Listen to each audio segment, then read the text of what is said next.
एथर मौसुमी रे स्वाभाविक ठारू अधिक वर्षा हेबो।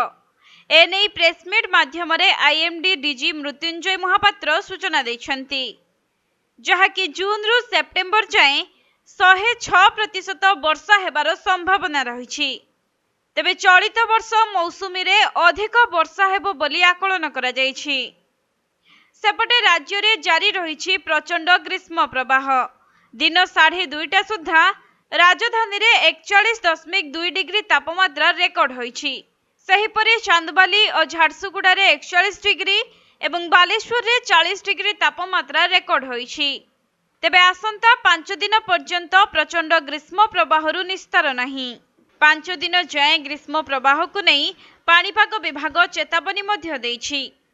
तेबे 4 रु 6 डिग्री जाए तापमात्रा वृद्धि नहीं पाणीपाग विभाग आकलन करिथिबा बेले 17 तारिख रु 20 तारिख जाए किछि स्थान रे तापमात्रा 43 रु 45 डिग्री छुई पारे बोली पाणीपाग विभाग पूर्वानुमान करिछि।